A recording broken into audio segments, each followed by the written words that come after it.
Hi, I'm Bastrop City Manager Paul Hoffman, and today is Tuesday, February the 23rd. Last week during the ice storm event, I knew that just as soon as the event was over, I would want to visit with as many city employees who had something to do with the city's response to that event as possible, and take the opportunity to learn directly from them about their experiences and what we could do better in the future to help us manage future emergencies. And then I thought, hey, may as well have Colin help me out and record these conversations with these employees and document that experience. Not sure exactly what we'll do with all of these videos, but I do think it is worthwhile to generally let folks know the amount of commitment and dedication that these folks showed during this emergency. The entire state of Texas was affected by this event, and I certainly understand that every Texas city has stories like this, but then again, it's also true that every city story is a little bit different, and I think the Bastrop story is especially special and meaningful, and look forward to sharing that with you. To the community, thank you so much for your words of encouragement and support this last week. Those of you who volunteered time and materials, and again, words of encouragement to city staff, that goes a really long way, and we really appreciate that. Thank you so much. Good morning, Mayor Schrader. How are you? I'm doing fine. Good morning. So we had quite an interesting week last week. Did you anticipate a record-breaking ice storm in February? No, I did not. And it was interesting that, we had council just the Tuesday before it all started, and I did my prepare for the Arctic blast that's coming, and then wrote my council brief. And as I wrote a council brief last week and said I didn't know those were the most understated words of the decade to brace yourself for the Arctic blast. Your council briefs are terrific, and we get lots of positive feedback on that. And thank you for writing a brief about the storm event. You made a priority out of communicating with the public in that way, and that's out, and we're getting lots of positive comments about it. So overall, how do you think the city responded to this event? Well, I am extremely proud of both staff, your staff, Public Works folks, and of our community. And unfortunately, the city of Bastrop has a little too much experience with emergencies. And as we know, you plan and you train. That's why we have put an emphasis on folks going to the NIMS training. I've taken all the ICS classes, and when you have that common nomenclature, it's easier to get things done.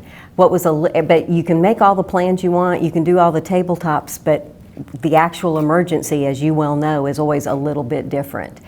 You called me early on and said, we think we're going to do this emergency operations center on our own. And our conversation was, we knew immediately the needs were going to be water, wastewater, and power. And that was all things that were within the city's control. And so we made sure we had the right people in the right place.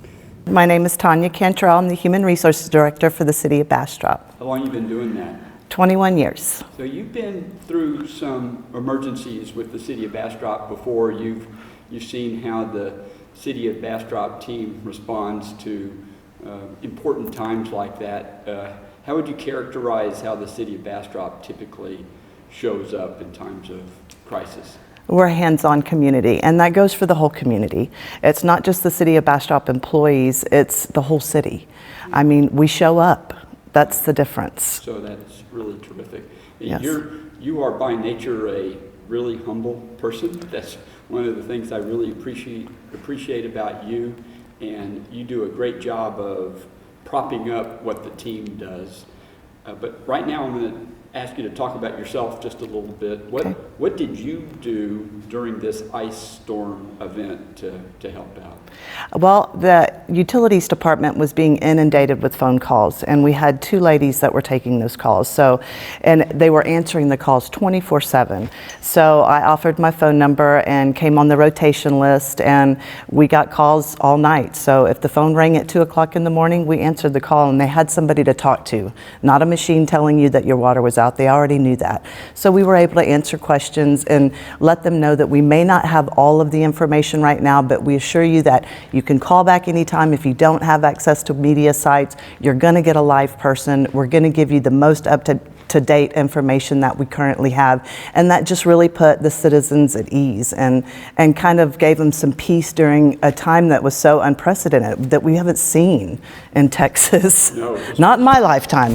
This was a very strange event. Yes. So, yeah, so you helped out another department. I wonder if in any of these conversations, did the person who was calling in learn that they were actually talking to the city's HR director? Did that ever come up? No, that never really came up. They didn't care who they were talking to. They just were so appreciative that they were talking to somebody. Sure. Yes. So you took some calls late at night. Yes, sir. How many calls did you take in that few-day time period? Probably just myself, between 400 and 500 calls. That's amazing. Yes. And mainly that was, hey, my water's out, what can I expect? Or Yes, sir. What was the nature of those calls? The nature of the calls were, am I still on a boil ban? When is that going to come out? Is my trash service, are they going to be running this week? From simple to, hey, I don't have any water. When do you think that might come on? So it just, the whole gamut. So it was like we were answering questions that they would call in just for an everyday occurrence as well. You think it made a difference that people were talking to you and not a machine? Oh yes, absolutely. And it was very positive. It was a rewarding experience, not only for myself, just from talking with our team members that, you know, we really do live in a dynamic community, and it was just really a great experience for us too. It was exhausting, not as exhausting as our guys working out in the field, but because we're home and warm in our beds or at our desk in our houses, so it was completely different. But it was exhausting, and those phones did ring nonstop. And with the Public Works and the BPNL and police and fire, Yes. people did these last several days, and so many of them didn't go home for several days. The driving conditions were bad for them too, and they were at work, and their families were back at home dealing with all of those conditions. Really, really special. Yes, that's exactly right. So you would do it again, right? Oh, absolutely. We'll do it every time. Right. Well, Tanya, thank you so much. I'm really, really proud to work with such a great team, and you in particular have a lot to do with making sure this team is as great as it is. So thank you. Well, it's an honor and a pleasure. Thank you, sir. Hey, Curtis, good afternoon. How are you? Good. So your name and title? My name's Curtis Hancock, Director of Public Works. And you've been doing that for how long? I've been with the city for 15 years. Awesome. Where are we standing here? We're standing at the Willow Treatment Plant. Okay. So last Tuesday, it was February 16th, and we were in the throes of the ice storm. You were reporting to me that you were actually pretty confident that we were going to stay ahead of this thing. Last Tuesday, what made you confident at that time? Well, at that time I was looking at the flows going out and knowing what we can produce from each of our wells. Right. And you were confident even knowing that we might lose power? Yes, sir, I was still confident. I believed that we could keep up with it by the strategy that we had laid out. Right. And so then on Wednesday, things changed, and you were telling me that we were in a position that perhaps we needed to lose pressure to the eastern part of town. So what changed between Tuesday and Wednesday to change the strategy? Well, we had a lot of issues happen. We had VFDs go down, shut down a system. Well, when we got behind, it was no catching up with that system, Zone 2 I'm speaking of. Right.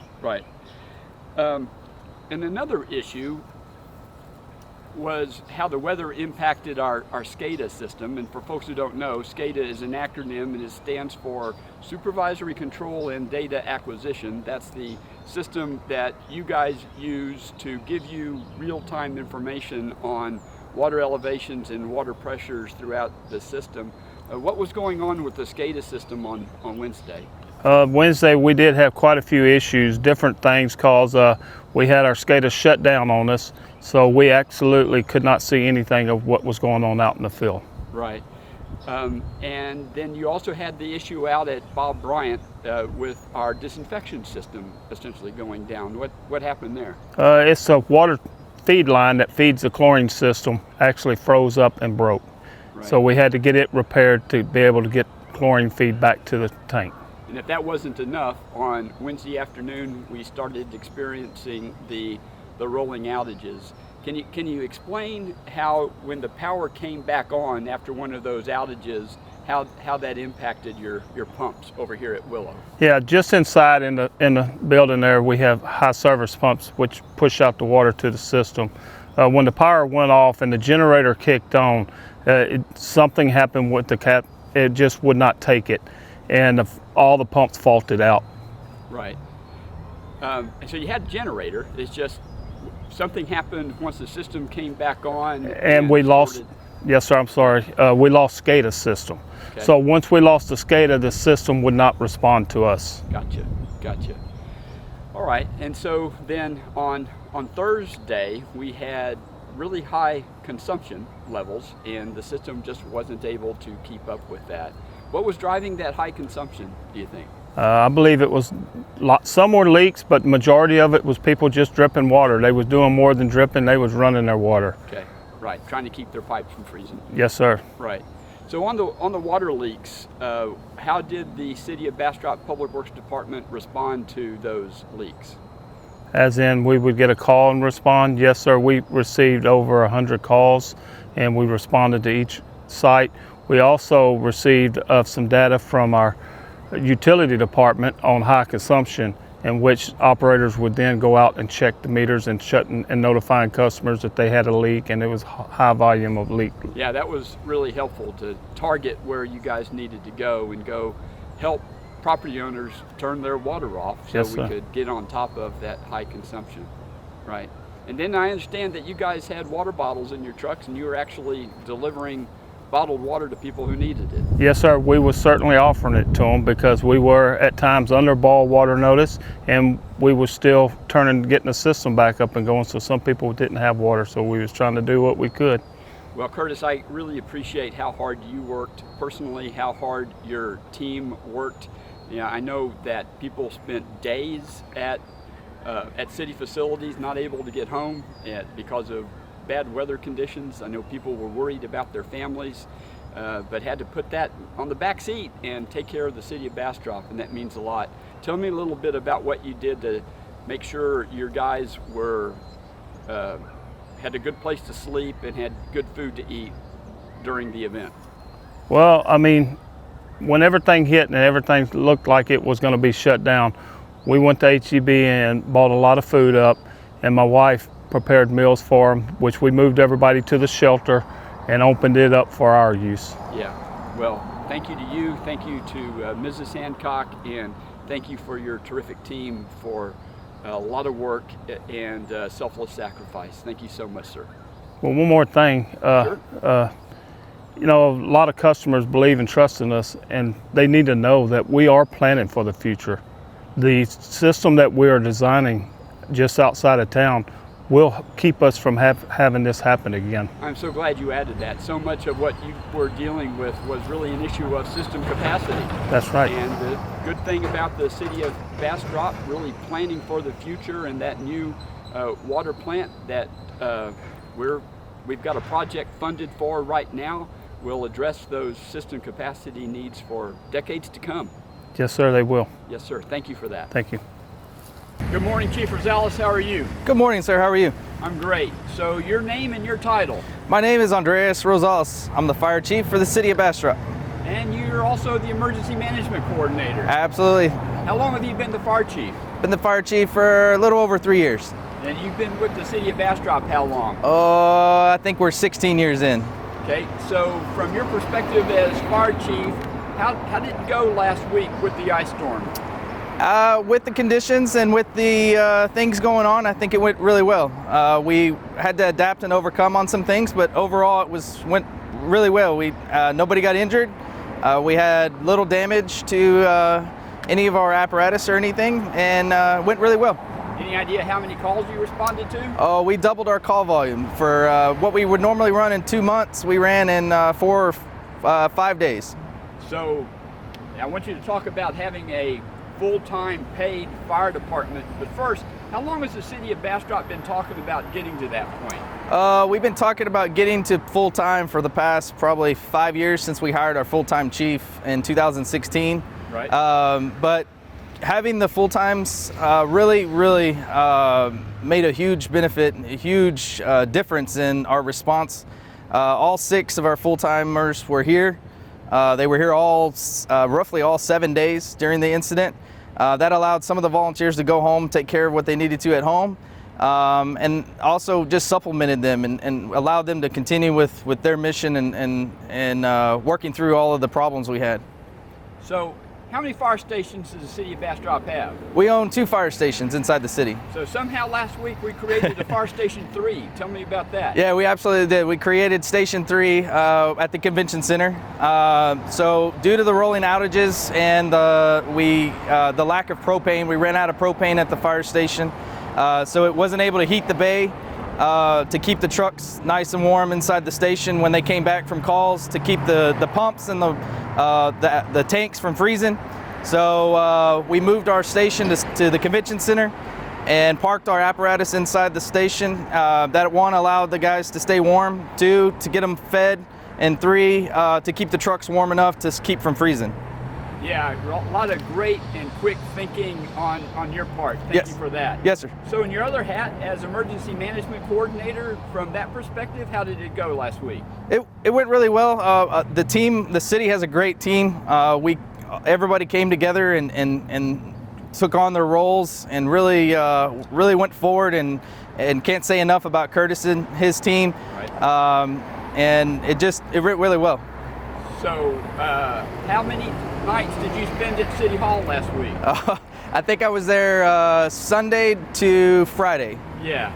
And then on Saturday, you were going to come in, and I sent you a text. It was pretty explicit. Yeah. Stay home. You did stay home. Did you follow that? I did not. So we actually had That might show up in your evaluation.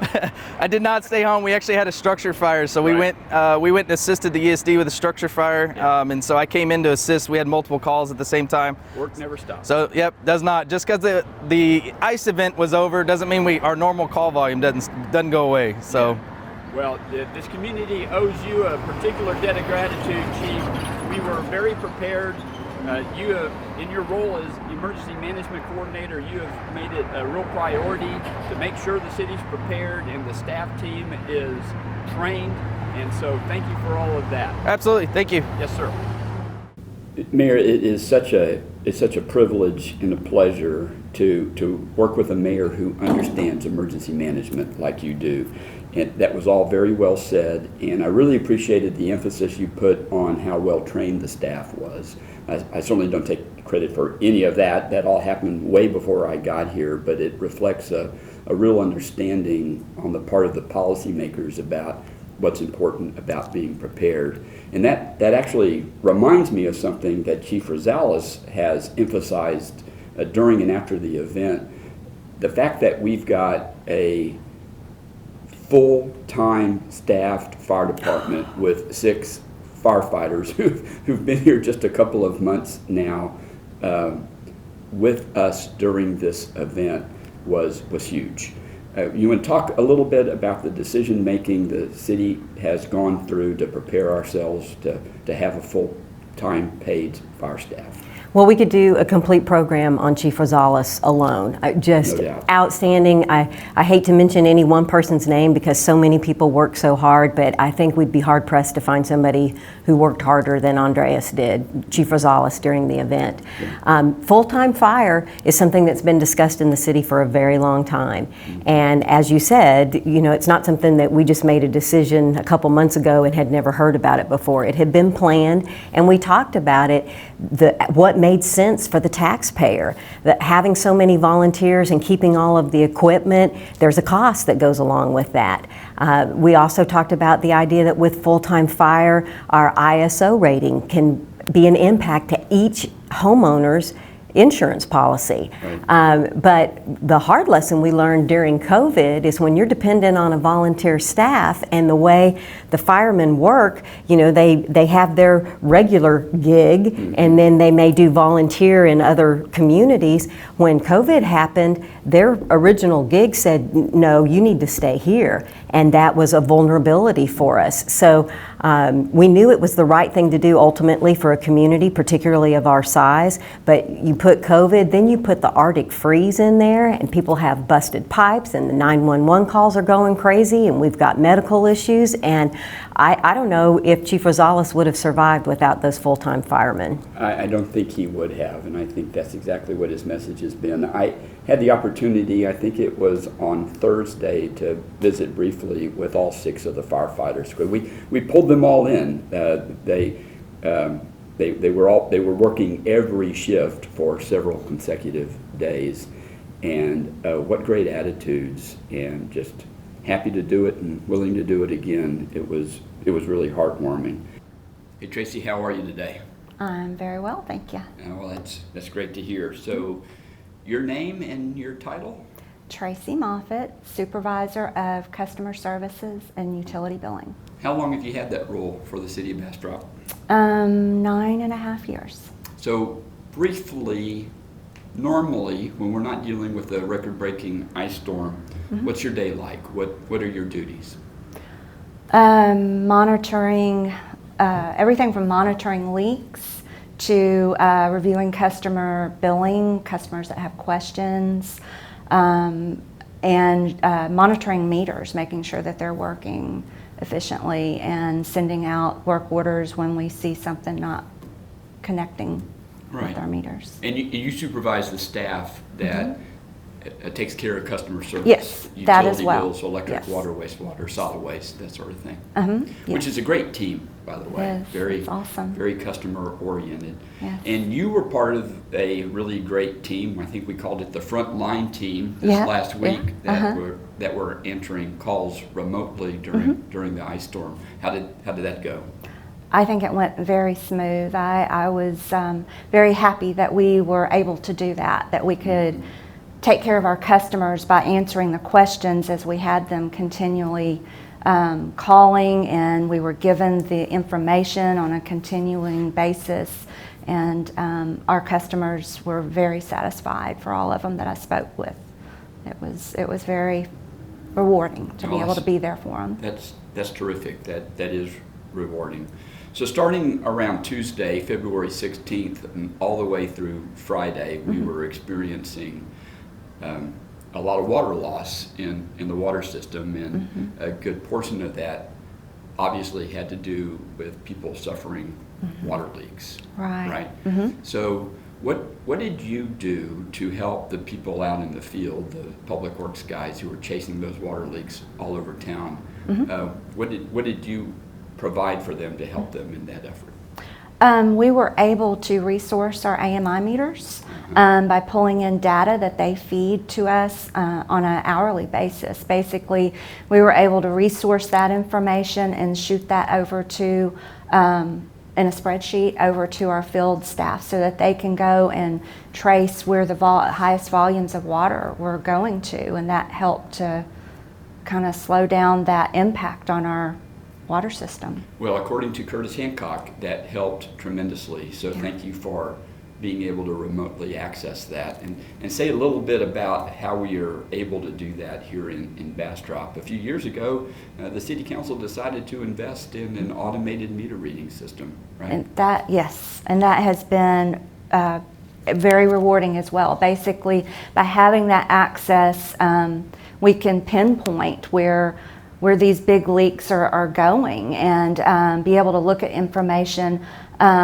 almost live, but at least within 8 hour, up to the date as far as 8 hour. I mean, this helps our staff with answering questions for our customers as much as it did in this situation. Those AMI meters just ping off of the tower that is centrally located in town, and then send the reads directly into our programs so that we can evaluate things on almost, as I stated, instantly monitoring situation. And of course, the customer benefits from almost real-time data about consumption and cost that wasn't so easily available to them before. Hugely. I Right. mean, it's available on our portal for them to look at as well. So when they receive their bills, they can compare and look at where their highest usage is. I mean, again, with the most recent situation, when the new bills come out, they'll be able to look at their bill and then also look at their usage and compare the two. So if they want to have a conversation with us, we can also walk them through that. We'll also use that as well when we're looking at somebody that may have a very high bill from a leak, so that we can just analyze it and see what we can do for the customer with that. So thank you for mentioning the very high bills that people will get, and they will receive some higher bills as a result of the leaks. And we should expect people to be calling in and asking questions about that to you and your team. Yes. Briefly, what's our response to those folks? Speaking about water bills, whose bills are high because they experienced a plumbing leak. So right now we're advising customers they can definitely look online at their portal right now and they can see where their high consumption is from that view. But we're asking them wait until they receive their bill. Once they receive their bill, then to contact us and let us know, have a conversation with us. At that point, we'll go in and we'll analyze the information, and then we'll look at being able to do an adjustment for those customers. That's cool. So. And thank you for increasing the volume of your answer while the train went by. That was helpful. All right, Tracy, you and your team are terrific. Consistently do a great job focusing on the customer, and we really appreciate that. Thank you very much. Thank you. Thank you very much. Good afternoon, Chris. How are you? How's it going? Doing great. Good. Doing great. What's your name and what's your title? Hi, I'm Chris Rose, Distributions and Collections Interim Foreman. Okay. How long have you been doing that for the city of Bastrop? Well, the first time around, 07 to 13, did it for 5 years, went to Samsung for 5, came back. Now I'm back for almost 3 now. All right. Back to stay? Back to stay. Even through more ice storms? Even through more ice storms. It was fun. Yeah, it was fun. So, okay, it was fun. So, what day is it today? Yeah, it is Tuesday. Tuesday. So, what were your primary responsibilities last week? Primary responsibilities were going around and making sure there was no leaks, and if anybody called in and had a leak, we'd go turn their meter off and we'd assess the situation and help the public in any way we possibly could. Yeah, a lot of folks don't know how to turn the water off today. Yeah, well, that's why we're here. That's why we're here. So where were you getting information from that helped you? I was getting information from Tanya Cantrell, Tracy Walden, Tracy Moffitt. I guess our systems went down, so we had to get back up. And Curtis would call and give me information, but for the most part from those 3 people. Any idea how many hours you worked last week? 152.75. That's pretty precise. Yes, sir. Okay. Well, Chris, during the whole event last week, every day I heard about you, and your name got mentioned a lot, and it was always really positive. Oh, good. You and your team really stepped up for the citizens of Bastrop. Wonderful. Really appreciate it, sir. All right. Thank you very much. Thank you. Sir. Good stuff. Good afternoon. How are you? How are you, sir? Good. Name and title. David Juarez, on the Public Works Superintendent. Yeah. And how long have you been doing that, David? For the city, 5 years and 1 day today. Okay. So we just heard from Mr. Rose that he worked 152.75 hours last week. Can you beat that? No, I worked 97. Still a lot. So what were your priorities last week? Our priorities were watching the streets and drainage, following the incident action plan for freezing weather.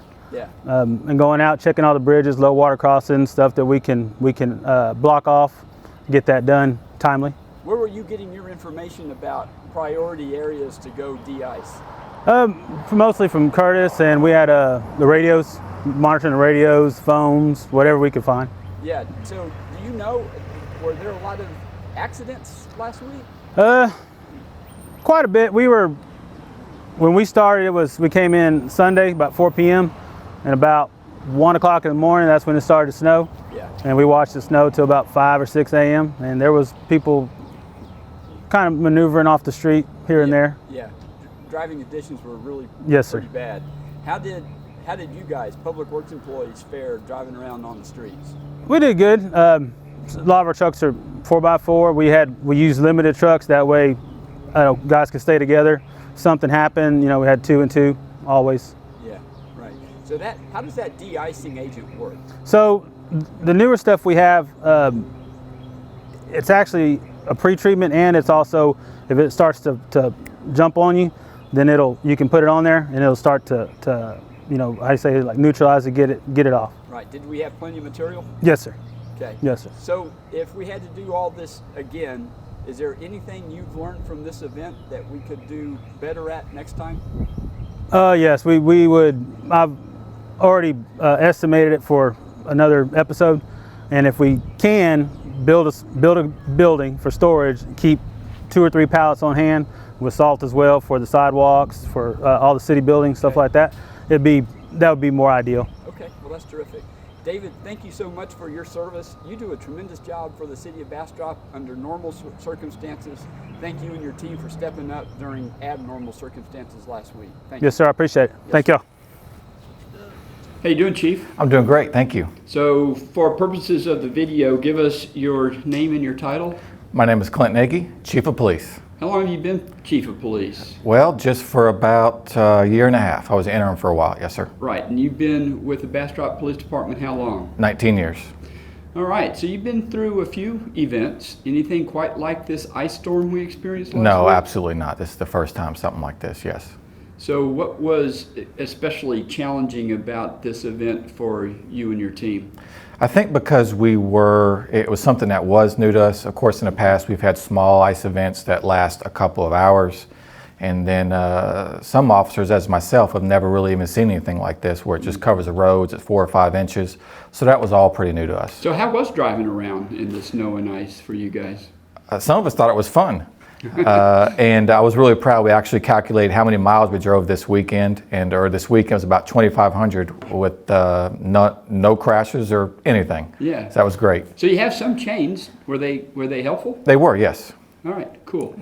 So how did you in particular stay in touch with the needs of the folks in town who are most vulnerable to a situation like this? Yes, so we had worked with the finance department, and they had received some phone calls, and then we also had a very basic list of who we need to contact in a situation like this. Yeah, we called it the medical priority list. That's correct, yes. Okay. And Officer McIntyre or myself made contact with those persons every single day, and then we also, if they needed something, so we drop off water, we dropped off a blanket to someone, and if they had any other needs, Officer McIntyre really helped us out and got some stuff done. Yeah, I understand she actually made a run to a pharmacy at least once. That's correct, yes. Well, that's tremendous, and I'm sure those folks really did appreciate that. Yes.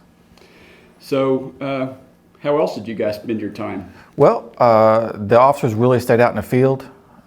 They really kind of monitored. They tried to help out. We weren't busy. If there was something that we could do to shut off a water main or deliver water, they did that. So they served really well. And it's not that our police, we serve all the time, but this was really excellent to watch my guys work. Oh, that really is excellent. And just from my perspective, when we checked in and had our team catch-ups every day, really appreciated the extent to which you offered that help.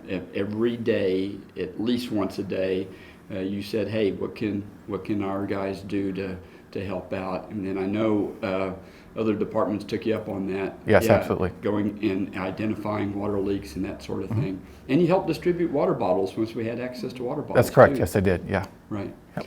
Well, Chief, thank you. Excellent response on your part. No accidents, no injuries. Keeping on top of what the road conditions were like and helping people understand all of that. Really appreciate the effort. Absolutely. Yes. Thank you. All right. Thank you. Good evening, gentlemen. How you doing? Pretty good. How are you doing today? I'm great. You and I really haven't met. We haven't. So your name? Jose Cedillo. Hey, Jose. It's great to see you. Thanks for helping out with the ice storm. How long have you been with the city of Bastrop? A little over 2 months. Oh, wow. Yes, sir. So Yeah. just getting my foot in the door. And Sergeant Sanford? Yes, sir. How are you? I'm doing excellent. How long have you been with the Bastrop? I have been with Bastrop going on 7 years now. How long have you been a sergeant?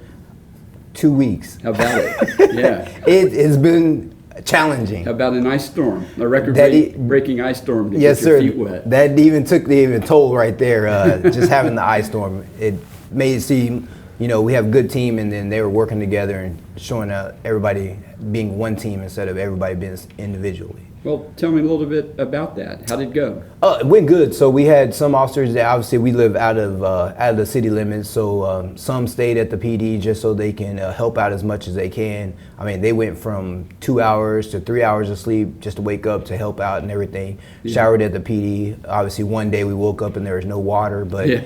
Other than that, everybody came together and made it just happen. We helped out Officer McIntyre with blankets and waters, and actually seen the chief sweat a little bit, and I've never seen that in a while, so worked out pretty good. It's okay for him to sweat. Yeah, it is. It is. Right. So, how is your family doing? Your family lives where? My family lives in New Braunfels. They were good. My kids were overwhelmed with the snow. They really can care less that I wasn't there. I kept in touch with them by video chat and told them I was doing good. Yeah. My son was more, I guess he was happier that he didn't have to go to school than anything. So, but other than that, they enjoyed it. When I stepped foot in, I did not hear the end of it the whole day. I'm like, guys, I gotta get some sleep. And they're like, no, let me tell you about this. So it was very interesting. Good for you. That's terrific. So, Officer Cedillo, are you accustomed to driving in snow? No, sir. How did it go? It was a once in a lifetime opportunity, and I hope I don't have to do it again. To be honest with you, the first night it snowed, it took me 2 hours to get home. Yeah, I live down the road in Flatonia, so that 45 minute drive turned into 2 hours. Which is why a lot of the guys stayed the night here. You guys, after that, yes, sir. Firefighters, public works employees, Bastrop Power and Light employees. A lot of folks spent quite a few nights here at the city. Mm-hmm. Quite a show of dedication. So, how did our motorists do here in Bastrop? You see a ton of people stuck in the snow? I was sitting on the passenger side, so Officer Cedillo did most of the driving. We got a couple people that got stuck in the snow. It started with the black ice.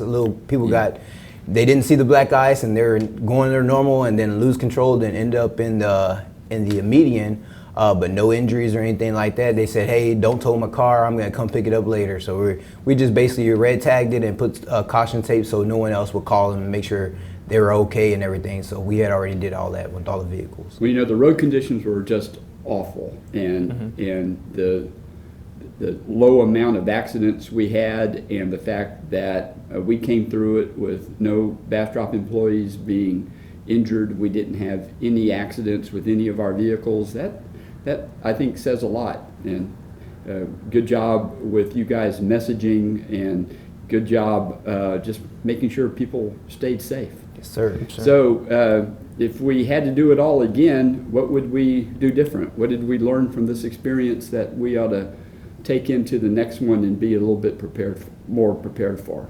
Then we need to get some 4x4s. 4x4s, all right.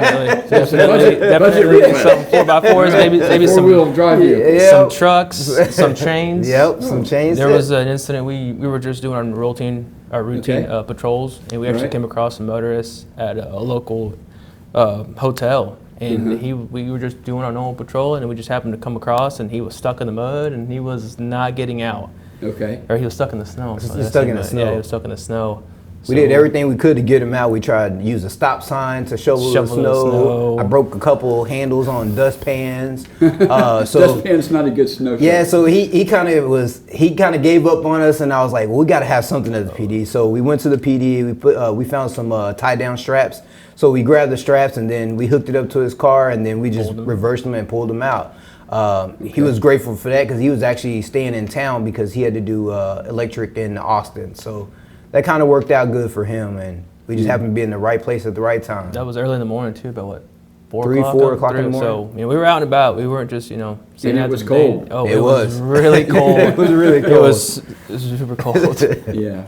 Well, on behalf of the whole city of Bastrop, thank you guys. Thanks to the whole Bastrop Police Department team for the selfless dedication and helping people out when they needed it the most, either picking them out of the snow or distributing water bottles when we have water bottles to deliver means a great deal. So thank you both very Thank much. you.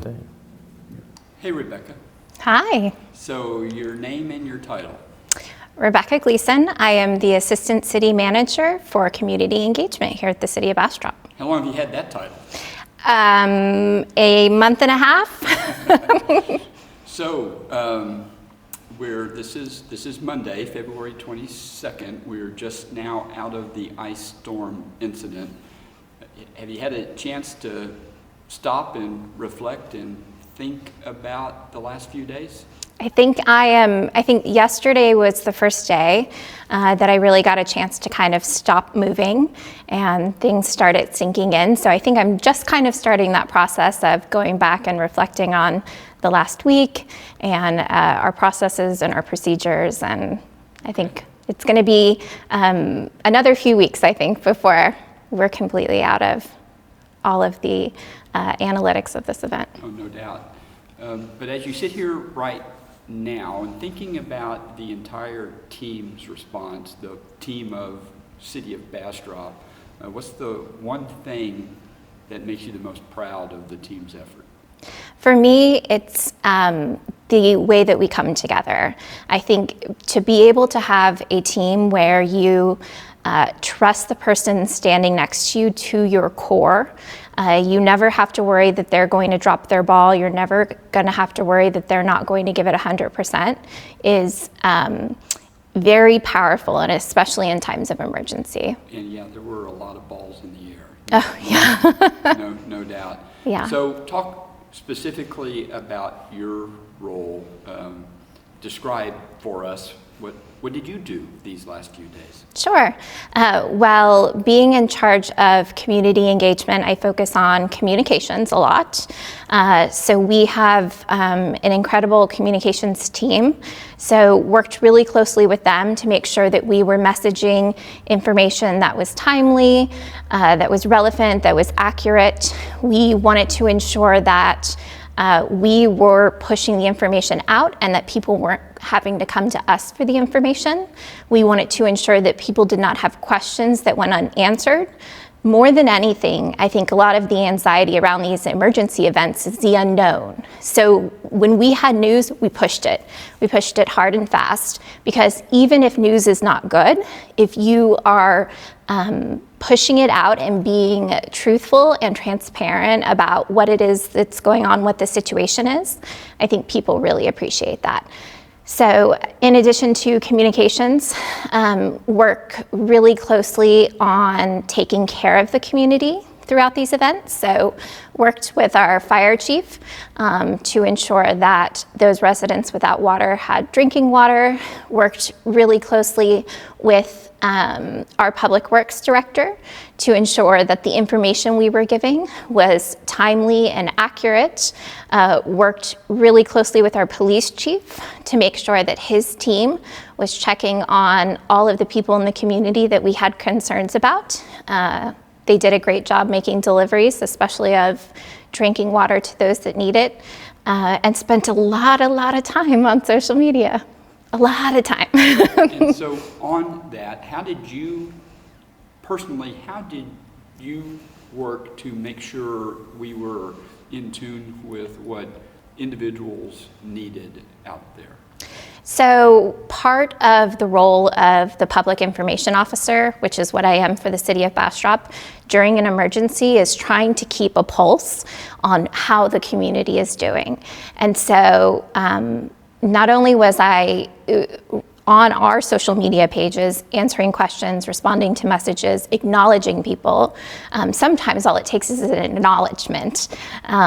I was also trying to watch all of the neighborhood message boards, the bulletin boards, the Facebook pages, because we want to make sure that we are not only anticipating people's needs, but when we find an actual individual with a need, that we're helping to fulfill it. So, even if we weren't pushing out a message or we weren't getting questions on our social media, I was still living on social media. Yeah, and that was extraordinarily helpful as we were going through all of that. Sure. Getting into some of the details here that we spoke with Curtis about, Of course, our water supply issues were, the details of those were specific to which of the 3 pressure zones we were dealing with, and we all, I think the entire community learned a lot about the 3 pressure zones. So there were some messages that were specific to certain geographic areas of town. Yes. How did we target that messaging? So here at the City of Bastrop, we use a system called Everbridge. It's part of the state's reverse 911 system. It allows us to target certain neighborhoods with important emergency messages that are just for them. The state system is supposed to register people automatically, but we always suggest that people go to Warren Central Texas to register, to make sure you're registered to the right location. And it just allows us to really have that ability to target messages to just those people needing it. Yeah, well, Rebecca, I think you and Colin and the team did a terrific job. I think I have a sense of just what an effort that was and how hard you guys worked. And what all I'm hearing from the community is that that is just so appreciated, and I think people have a sense of just how valuable that is. So thank you for all that. Thank you. It's, I will say it is really easy to serve a community that you love and that you're part of. So, well, that's terrific. Thank you, Rebecca. Thank you. Good morning, Colin. How are you? Good morning, Paul. Doing well, thank you. So your name and title?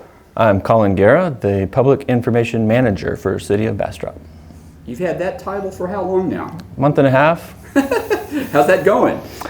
It's going well. I think it's going well too. Action-packed. How long have you worked for the City of Bastrop? 5 and about a half years. Very cool.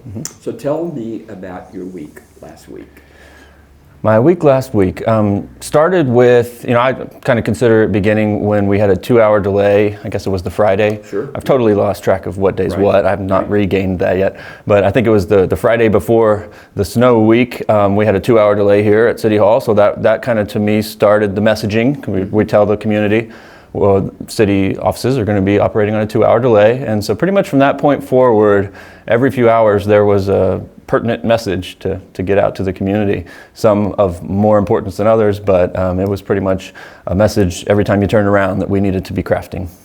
Yeah, messaging about when city offices would be open, messages about trash pickup. That stuff was pretty straightforward.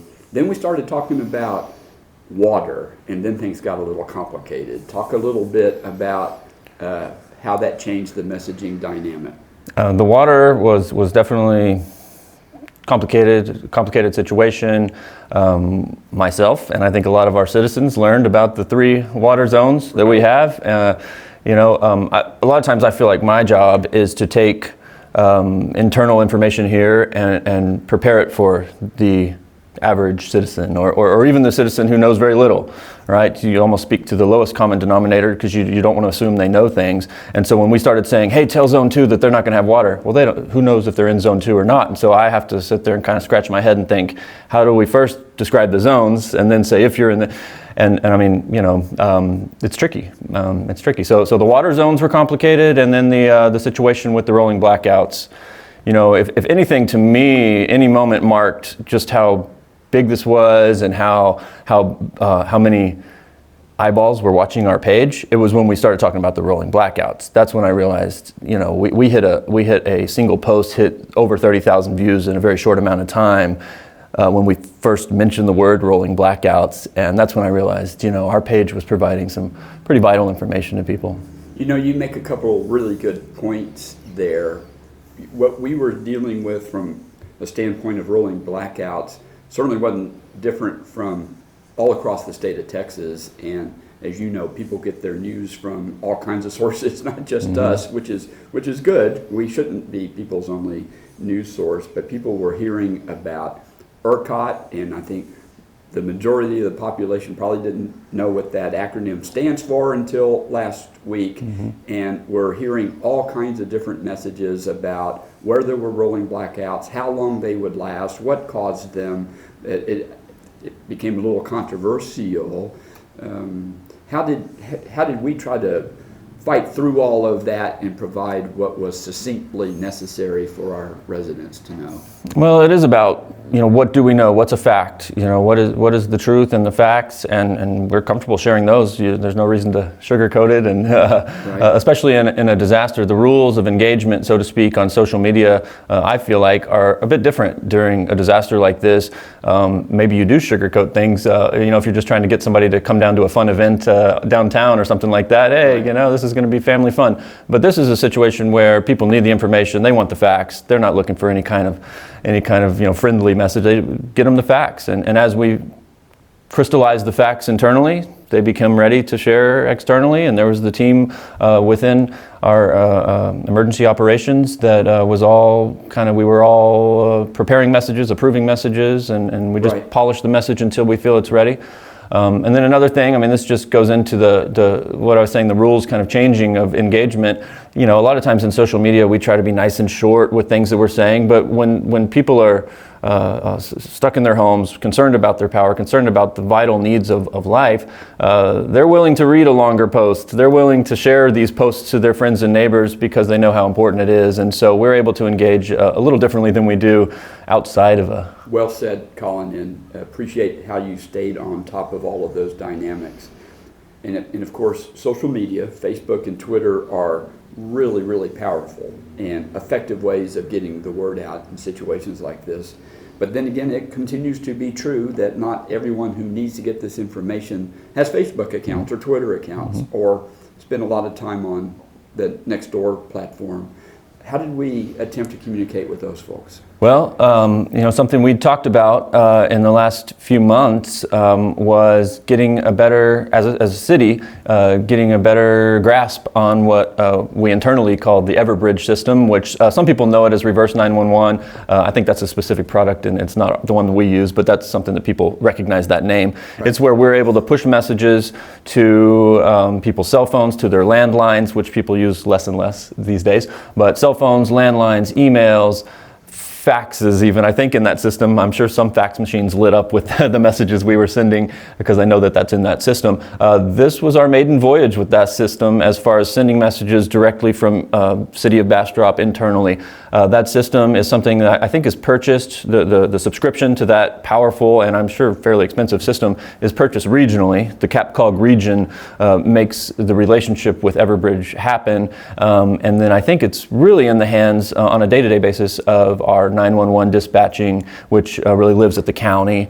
And so those guys, I think, use this on a somewhat regular basis. And we as the city have access to it, but we sent our very first and second and third up to about 15th Everbridge message over these last 9 days or so. Especially when we had geographic specific messages to send about those different water pressure zones. Water zones, we could communicate, we can draw circles on that map and draw odd shapes on that map. Technology. It is, and just a fact, when we draw it around the city best we can, it's about 12,000 addresses, be that a phone number, an email address, or whatever the case may be. It's about 12,000 devices that ding off when we send that message at 7 in the morning. A few times I hit send and said, "Good morning, everybody," because I'm going to be waking up a lot of people, but they were important, crucial messages. Well, Colin, you did a terrific job. Thank you for staying on top of things and working as hard as you did this last week to get the word out to people who needed it. Just overwhelmingly positive responses from people who really appreciated your efforts. Thank you. Thank you, Paul. Hey, good morning. How are you? Good morning, sir. What's your name? My name is Gilbert Dimaville. And you're a full-time firefighter? I'm one of the full-time firefighters here with the City of Bastrop. Yes, sir. You've been in that role how long? In this role for 3 months, but volunteer for a little over 10 years. Well, we really appreciate you being here. Yes, sir. Tell me a little bit about your week last week. What was that like? It was exciting but boring all at the same time. Exciting in not knowing what was going to be happening, but we came up with a game plan to where it made it manageable. Yeah, and so all 6 of you were called in and worked the same. Yes, sir. We worked, all of us on shift at the same time. So now that it's all over, do you still like each other? For the moment, yes, sir. All right. No, it was a bonding event, if anything. Yeah. and everybody came out with smiles on their faces, and everybody showed back up to work the next morning. So Well, that's terrific. yes, sir. It is such a giant thing for this community to have full-time paid firefighters. It's been something this community has worked on for a long time, and so that's something you get to tell your kids and grandkids. Yes, sir. You were here to start it all, so Yes, sir. thank you for your service. Thank you. Yes, sir. Hey, good morning. How are you? Doing great, sir. How are you? I'm terrific. So what's your name? My name is Tyler Jordan. I'm a probationary firefighter with the City of Bastrop Fire Department. And you've been in that role how long? 3 months, the same as my partner Gil. Okay. So how did it go from your perspective last week? I think we ran like a well-oiled machine. I think I was called in Sunday evening to come assist. Made it here safely from College Station. During the event, I was assigned to a truck, ran calls, did as I was told, and I think everything went well. Well, that's terrific. Thank you so much. So you were telling me earlier that if this video gets out on social media, you've got a certain obligation. What's that about? So in the fire service, if we're caught on camera in an official capacity, in an official role, we owe the other firefighters ice cream. So what goes around comes around, I guess. Okay. And you'll make good on that, I'm sure. I'll make good on that promise. So I understand that you had a large role to play in putting a structure fire out this weekend here in Bastrop. Tell me a little bit about that. Yes, sir. So yesterday evening we were called to a residential 2-story structure over on Mill Street here in town for a room and contents fire. Upon arrival, I was riding the officer seat on engine 21. I grabbed a water can, made entry to the residence upstairs, and was able to extinguish the fire before it got any worse than it was. Ultimately, it saved the structure, and well, that's what it's had a great team. I had a great team behind me. Everything worked like a well-oiled machine again on scene. Well, Tyler, thank you so much. We are really glad you're part of this organization. I'm glad to be here. Good afternoon, Curtis. You doing okay? Yes, sir. So, what's your name and what's your position with the City of Bastrop? Curtis Irvin, Director of Bastrop Fire and Light. Okay, and Curtis, how long have you been doing that? Over 24 years for the city.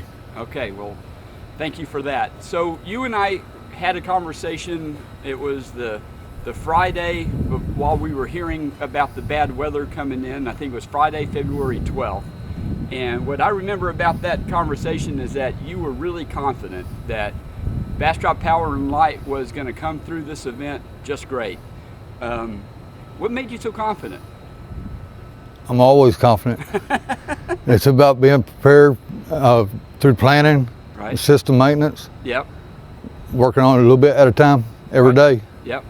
And the tree trimming. I know we put a lot of emphasis here in Bastrop on keeping trees trimmed around your primary lines, and you talked about that too. Yes, sir. Most of the tree trim is done in-house with our department. Right. And then we contract out with through LSRA's tree trimming program. Right. And we get a contractor in here for about 4 to 6 weeks a year. Yeah. So we were impacted by the rolling outages starting on Wednesday, but other than the rolling outages, we didn't have that many weather-related outages, did we? No, sir. Overall, I think we had like 8 call-outs, and 3 of them was trip main breakers on private residence houses. Okay.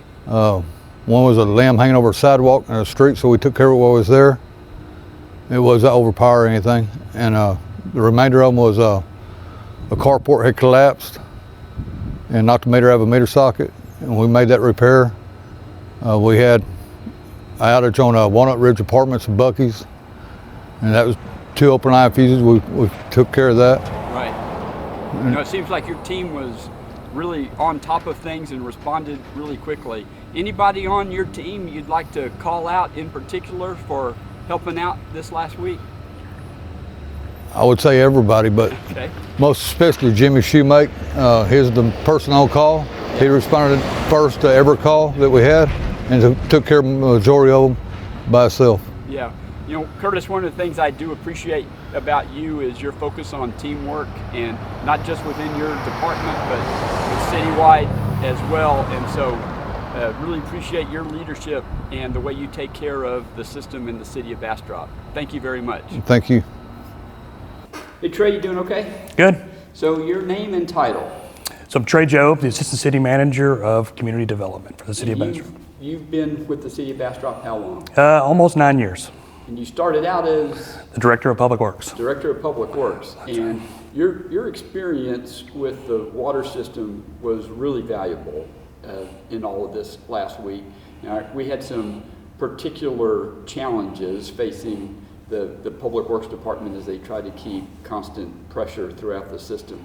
You want to highlight what some of those challenges were? Sure. Some of the problems were a constant power source, right? The demand was double what it usually is, which is a big deal. So you're required by the TCEQ to have a certain amount of storage for peak demand. They don't usually expect that peak demand to last a week, right? So those guys were doing everything they could to make sure we were meeting that. And then with power outages that were unexpected, it's hard to maintain. And then there were some additional things that happened with the SCADA and a few other things that triggered that we just couldn't help. Yeah, just from my perspective, what happened with the SCADA, and for people who don't know, that's supervisory control and data acquisition. That's the automated system that operators have access to give them real-time information about water elevations and pressures, and we had particular problems with the SCADA system. In fact, at one time, Curtis said he was flying blind.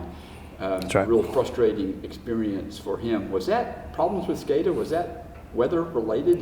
Did it not just like the cold weather?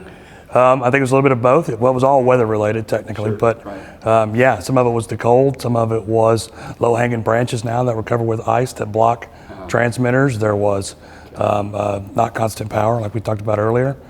Yeah.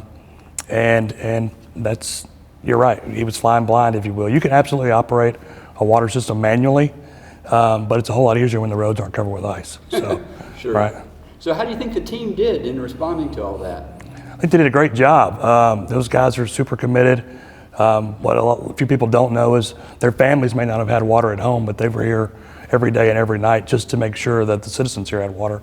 And then they would go home at night and make sure their family had water if they were able to leave. Yeah. So yeah, it's a truly dedicated team that did a really good job. Yeah, well, I'll tell you, from my perspective, I was really impressed. So shifting gears here a little bit, a lot of people know that you wear more than one hat here with the City of Bastrop. You're Assistant City Manager, as you said. You also served as our Planning Director, and we were sending messages out during the event to plumbers in particular. So what can you characterize what that message was and what the future holds for plumbers and plumbing permits and inspections over the next few days? Absolutely. So first off, any damage that was related to the storm, Council, when we last adopted the rate structure that we currently have, allows everything to be 50% off. So that's one thing I think we should start with. Two, when you're making repairs to a plumbing system, a lot of times there's very few things that don't require a permit. Things such as unstopping a drain.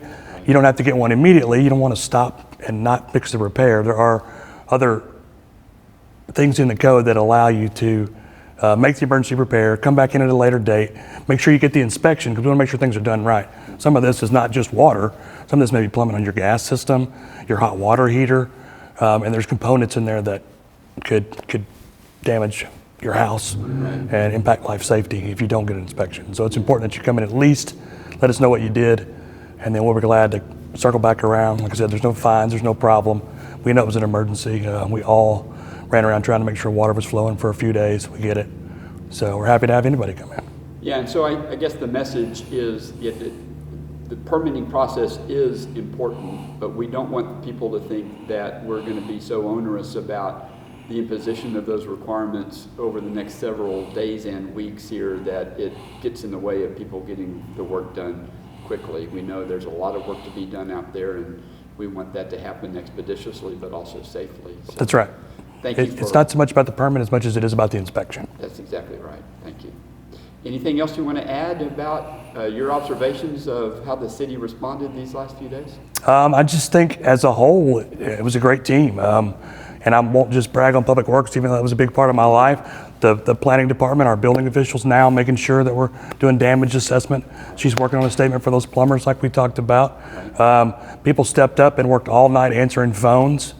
I mean, it was truly a team effort, and I couldn't be prouder to be a part of this team. Well, you know, Trey, just to quickly wrap up, I think the team reflects your character, and I think you've been a real important part of the leadership mix here for the city of Bastrop for years. In a lot of ways, you've been the most consistent face of leadership for the city team, and I think the team culture reflects your willingness to do what it takes and the value you put on public service. So thank you. Oh, thank you. Thank you. Good morning, Officer McIntyre. How are you? Good morning. I'm well. Good. Thank you. So your name and your title? Tamara McIntyre, Community Resource Officer. How long have you been in that role? I've been in that role for about 6 or 7 years. How long have you been with the department? 24 years. Wow. So when we're not dealing with an ice storm, what does the community resource officer do? Community resource officers outreach for the department, and so basically the liaison for the department, try to bridge that gap between the community and the police department. So talk to me about what the department did and your particular role in that to make sure our more vulnerable members of the public were taken care of during this ice storm. So my role was, and I'm not going to say it's any different from what I was doing before. Okay. It just added more names to what I was doing. So basically, I called and checked on our citizens on patrol. I called to check on our elderly in the community that I check on a weekly basis.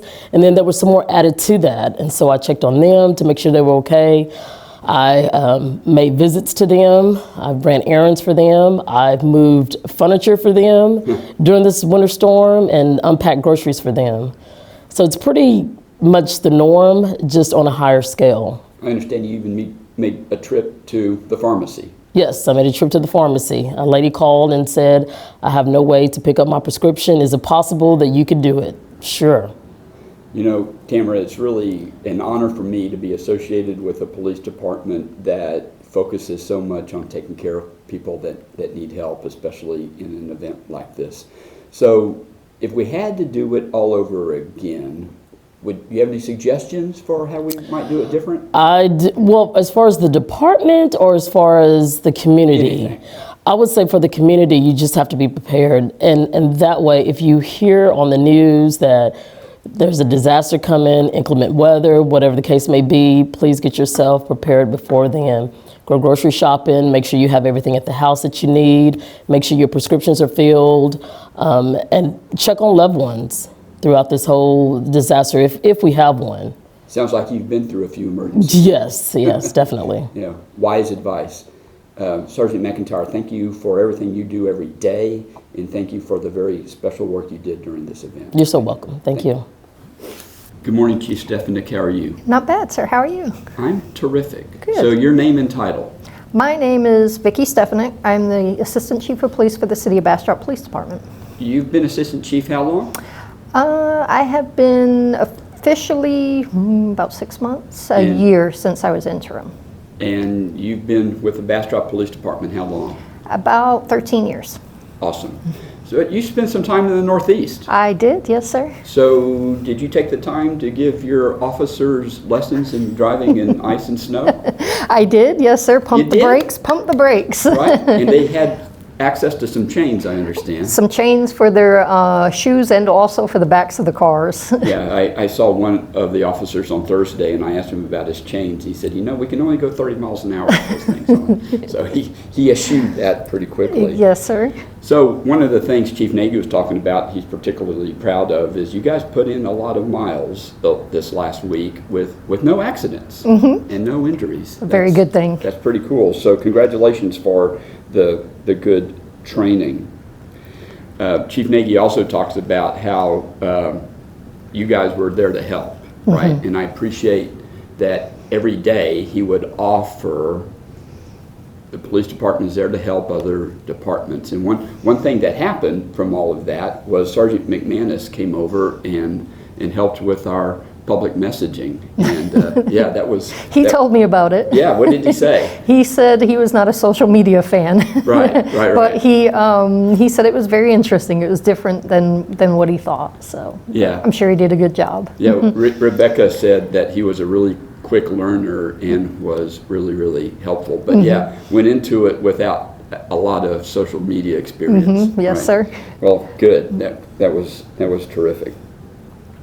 So another really helpful thing the police department did was monitor the road conditions during the week, and in particular alerted the Public Works Department to where they needed to go with their de-icing materials. So, yes, sir. How did that go? It was definitely interesting. The first night, I came out and worked nights with patrol for a little while, and just drove around the city and constantly drove around, and we would get on the radio and say, hey, it's icy over here, or it's not too bad over here. And the main thing was just the communication. Surprisingly, the roads were empty, I should say. So it appeared that the majority of people realized that the roadways were going to be bad, and they just stayed home. And then, of course, you had people that needed to be out on the roadways. So for the most part, the officers just drove around trying to make sure that we knew where the spots possibly could be potentially more hazardous, and try to communicate with everybody else that needed to know. So. Oh, that's terrific. Thank you. Communication is the key. So on Wednesday and Thursday, when we were starting to have problems with the city of Bastrop's water system, a lot of folks donated water bottles. Lowe's Home Improvement in particular donated pallet after pallet to the city of Bastrop. You were part of that effort to distribute those water bottles. Tell us a little bit about that. So the police department basically, when Lowe's donated the water, the idea was to just break it down and hand it out to people that needed it throughout the community. We would either deliver it, or they could come by the convention center and pick it up. Most of the officers came out. We helped, along with several other members of the city and the community. We helped disperse the water. We loaded up pallets, but cases of water and bags of water, and dropped it off and delivered it to different apartment complexes. That way they could hand it out to whoever was closest to them, and then we dropped it off to some of the nursing homes, and then took it to some individuals that couldn't make it out to pick it up. So it was a good thing. It was a good effort. Actually, the police officers enjoyed it. I think it made them feel like they contributed more to their community. You know, they're out and about working, but doing something outside of their normal scope of duties was enjoying for them. So well, that's really good to hear. They worked awfully hard, and I know a lot of them spent the night in the city for several nights in a row, and you know, they had families back at home that they were worried about, so that was a tough deal. They did, yes. A lot of them have small children, or they didn't have power themselves at home, and their spouses were kind enough to let them come to work for us, and they did. They spent some nights at the police department, and yeah, they really put in a lot of effort to help and make sure that they were available as soon as needed, and so it was a wonderful thing. Yes, it was. So Chief Nagy says that you actually run the place. Can you confirm or deny? I will confirm, yes. I will take all the credit on that one. Well deserved. Chief Stefanik, thank you for what you do every day. Thank you for how you and your whole team stepped up this last week. Thank you so much. Really yes. appreciate it. Thank you, sir. James, go ahead and give us your name and your title. James Wilson, Water and Wastewater Superintendent, City of Bastrop. And you've had that role for how long? Going on 2 months now. 2 whole months? Yes, so sir. What were you doing before you came to the City of Bastrop? Worked with the City of Burnett, Assistant Operations Manager. Okay, similar kind of work? Yes, sir. We're really glad you're here. So explain to people what triggers a boil water notice. It can be a number of different things. What we've experienced recently is more on the precautionary levels. It can be a drop in disinfection residuals, drop in pressures, and that's really what we've been seeing here lately. Yeah, that's what happened here, right? We lost Yes, that sir. disinfection system at Bob Bryant Park that really impacted Zone 3, but otherwise it was really a loss of pressure. That's correct. So what is it about a loss of pressure that is of concern? And primarily it causes a potential for contaminants to enter our system. You know, if we lose pressure and go below a certain PSI, that allows backflow into our system from unknown sources. And then the TCEQ requires that when pressures reach a certain level that water utilities have to issue a boil water notice. That's correct. So was there ever any evidence of contaminations in the city of Bastrop system? No, none that we found. It was more of a precautionary. Right. So ask you that same question I've been asking other folks, and again, you haven't been here very long, but from this experience this last week, is there anything that strikes you as something we really need to be thinking about in preparation for another event, wintertime, summertime, whatever might cause a prolonged electrical outage, problems with SCADA, all the things that happened here? Really, I think we need to take on our experiences while it's still fresh in our head and kind of pull everything together, all that information. Sure. And there are numerous different things that happened over this long week, and we just build on those little pieces at a time. And I think we can look in a lot better shape going forward in a similar situation. James, thank you for hitting the ground running and for all the great work you did last week. Thank you. Thank you. Hey Eric, how are you? Good, how are you, sir? I'm great. What's your name and what's your title? My name is Eric DeArmit. I'm the Assistant Fire Chief for the City of Bastrop. And you've been doing that for how long? I've been here with the city for just over 2 years now. That's great. So how did the team do this last week? Team did exceptional. I couldn't ask for a better group of firefighters from this department, including our volunteers. They all pulled together and assisted this community in their time of need. Yeah, I think so too. You know, one of the things I appreciate about you, Chief, is just how steady and consistent that you are, and I think your leadership really helped in creating a culture here in the new Bastrop Fire Department. Your leadership has a lot to do with that. So on Wednesday and Thursday of this week, we started having trouble distributing city water supply throughout the city. How did you guys help respond to that? The fire department took it, to heart that the community was really in need of water. We set up a water filling station at our Tahitian fire station on Corporate Drive. A lot of the volunteers banded together. We were able to get some water hoses at the station and start filling up some jugs for people that were coming by. We also assisted with the distribution point here at the convention center, offloading some water and delivering water to those that were in need that could not actually get out of their homes. We were actually taking some water to those people as well. Yeah, so and I know we haven't had a chance to formally debrief yet, but off the top of your head, what should we have done different? What lessons did we learn going into another event similar to this? It's all about preparedness. It's, not only on the city government part, but on individuals as well. We always tend to see a run on the stores during a time of emergency. A lot of people were prepared. There was a lot of advanced warning, and you saw that in quite a few people. I think what took people by surprise was the rolling blackouts and the lack of water, and that was really what kind of hurt the community the most. Yeah, and that impacted people all over the state. Yes, sir. Chief, thank you so much again for your leadership. Really appreciate it. Yes, sir. Yes, sir.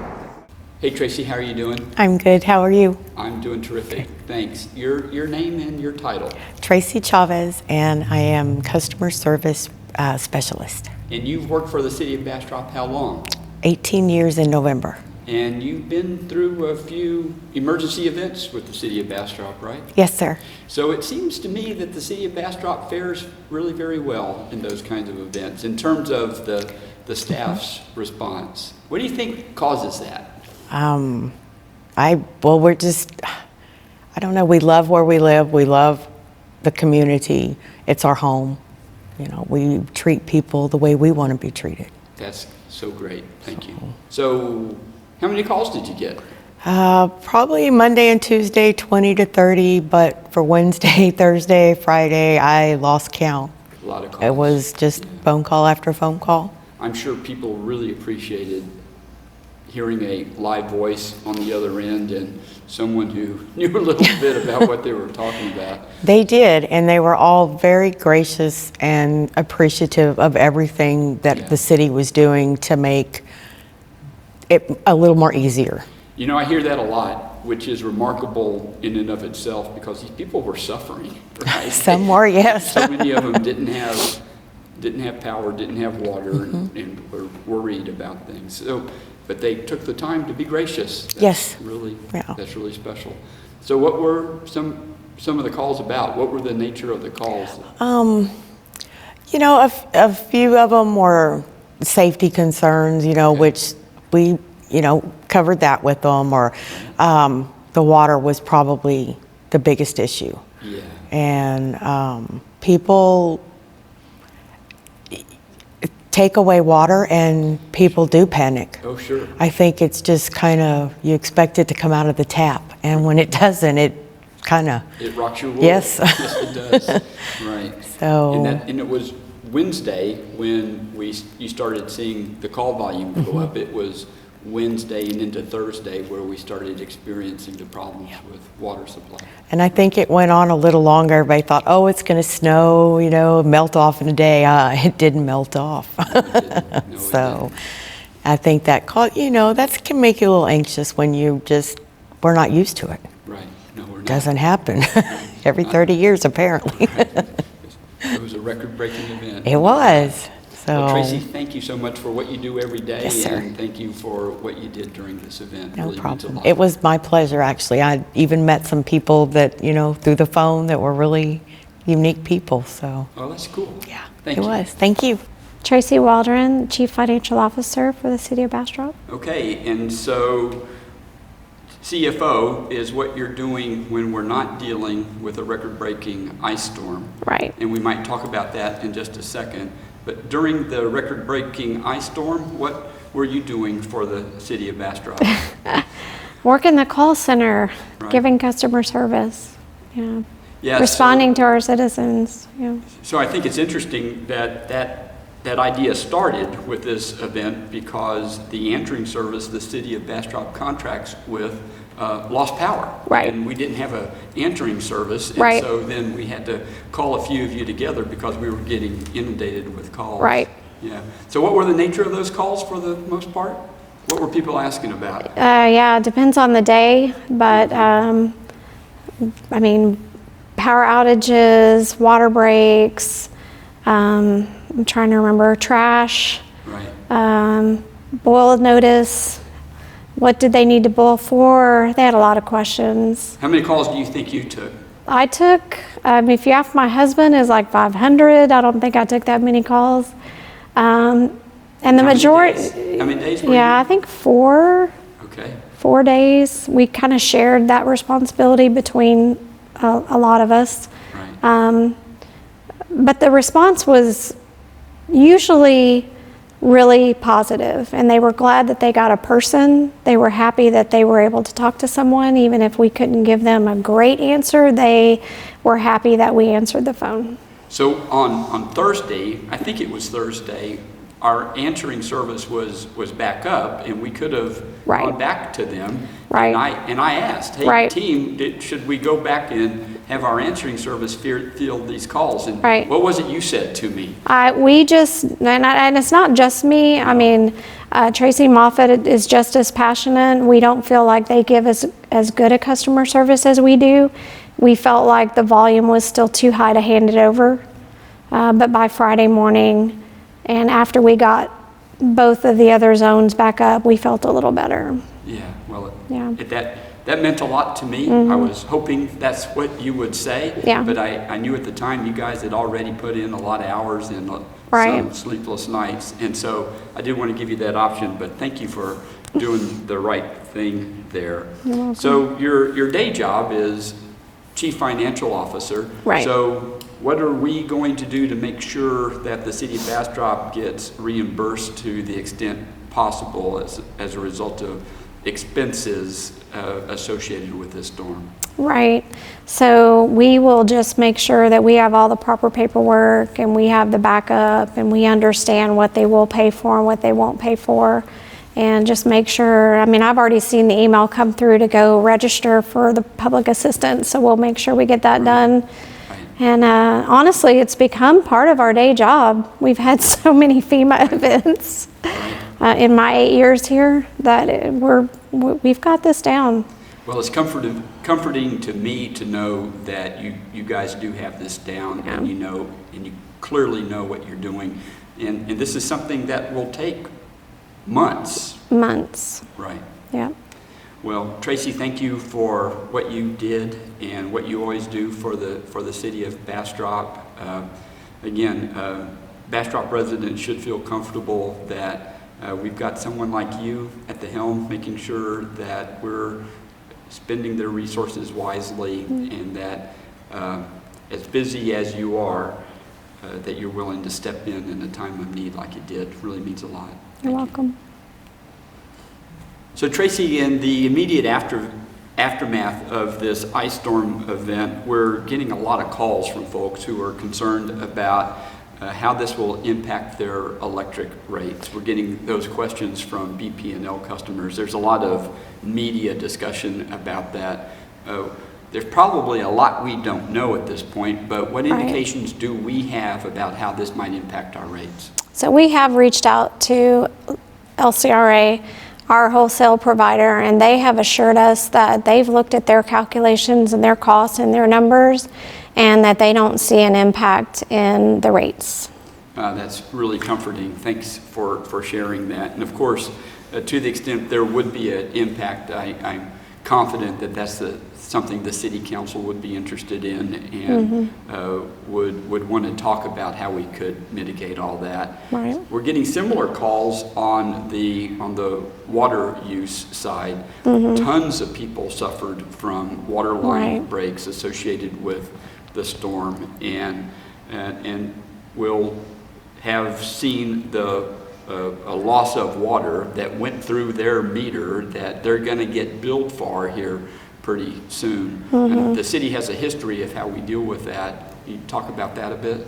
Yeah, so just going back to other things also that we're doing is, you know, we waived penalties because, you know, we lost a whole week of work, and people couldn't get up here and pay their bill.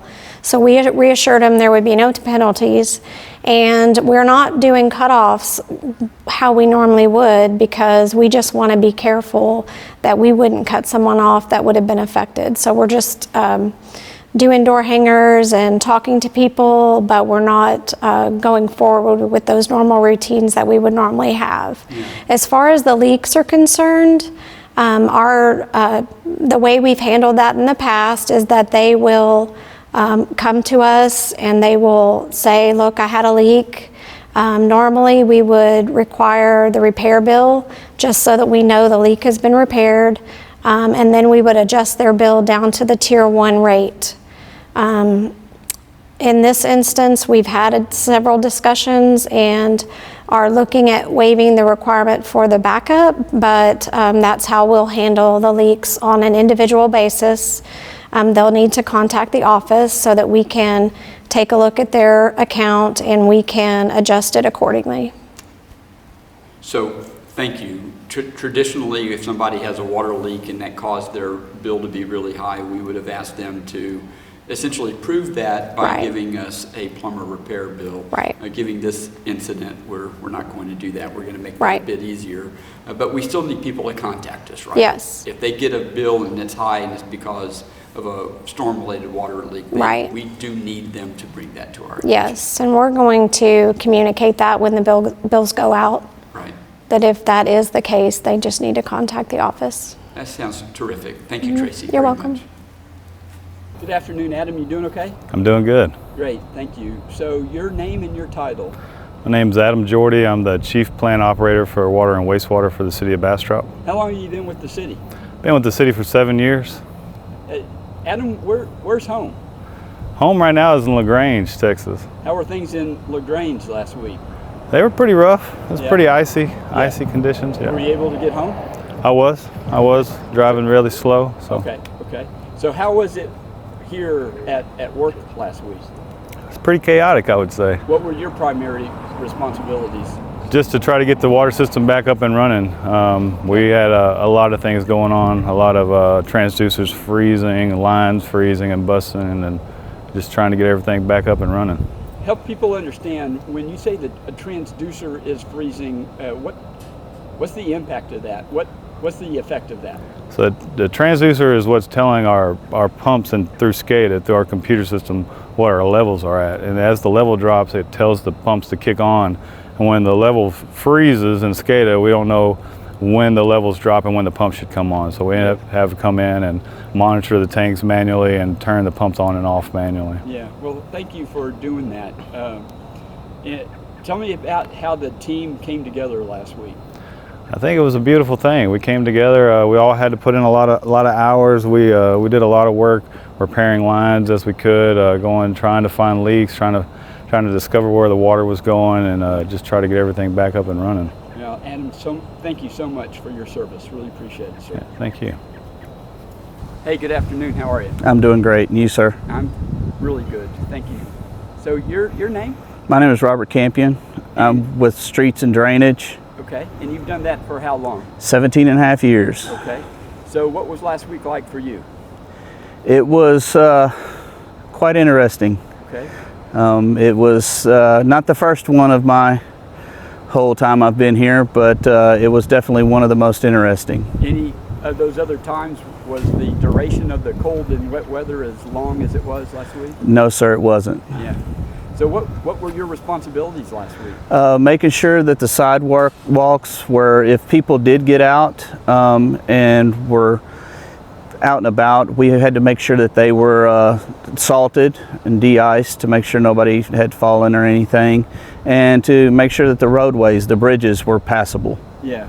So did we have plenty of material on hand? Yes, we did. We had plenty of material. We were running a little short because of the duration of it.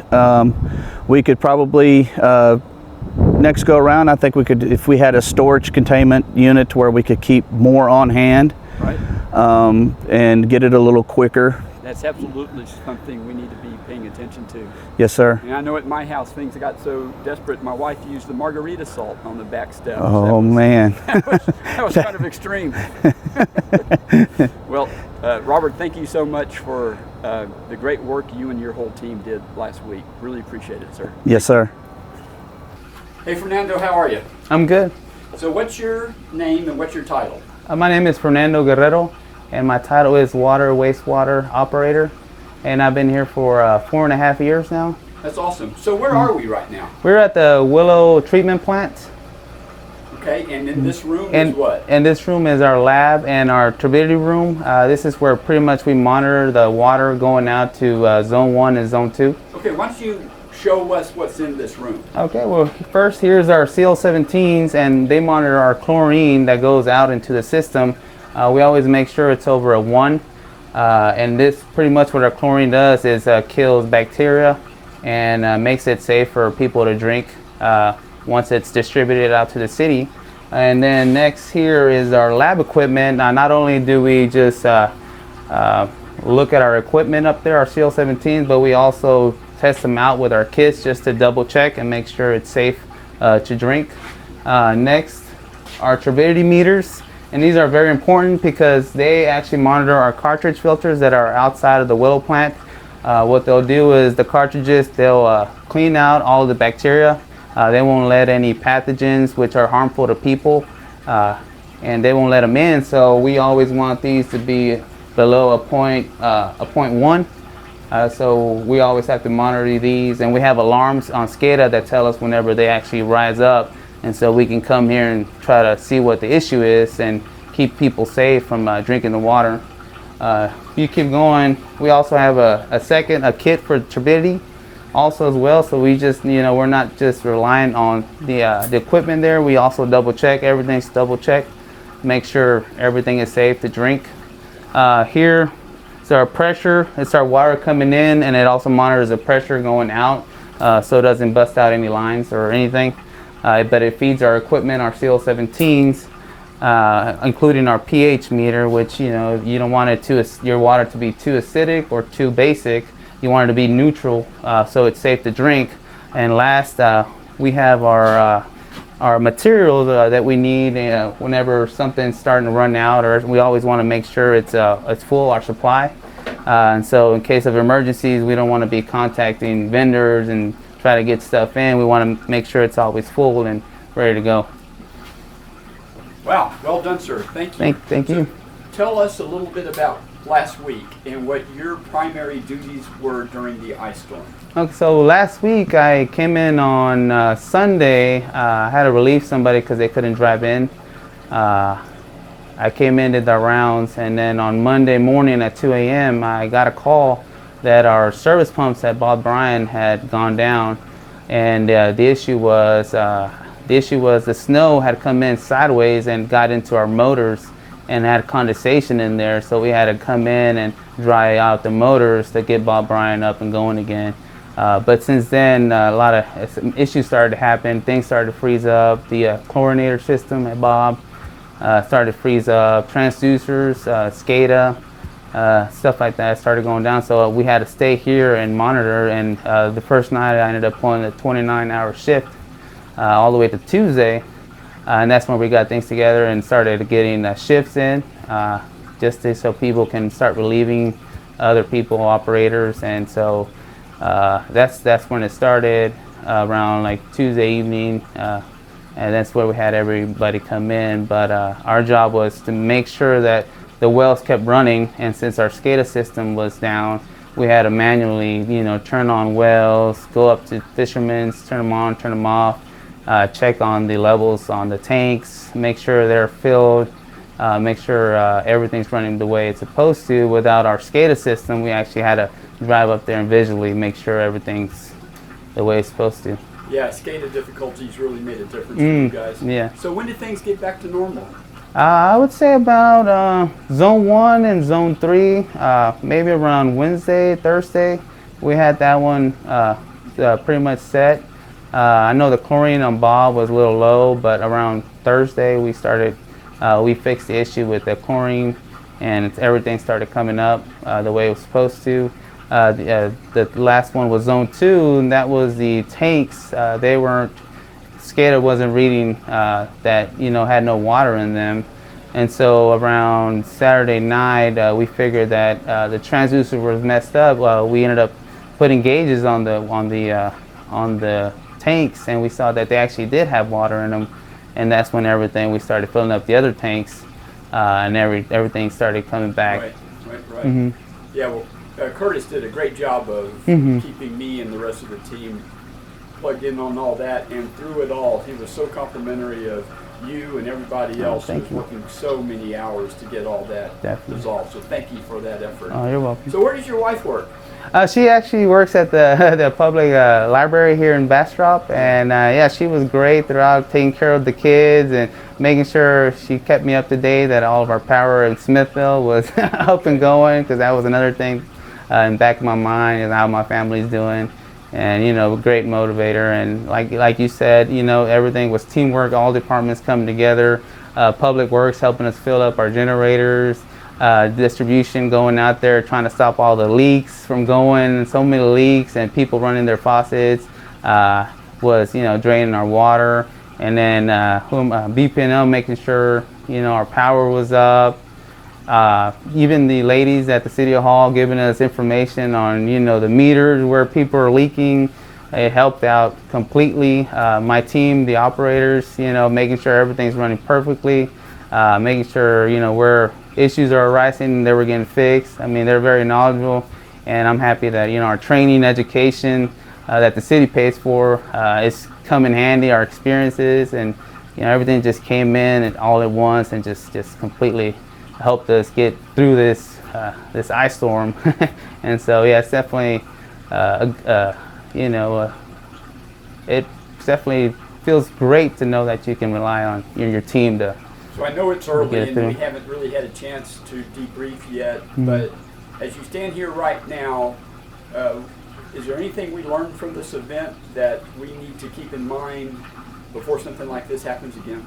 Yes, first thing for a nice event, definitely more winterizing insulation. We had everything insulated, but I think we need to go one step further and make sure that heat strips now and that kind of equipment, because you never know what's going to happen. You just it's Texas, but we never thought it was going to get that cold.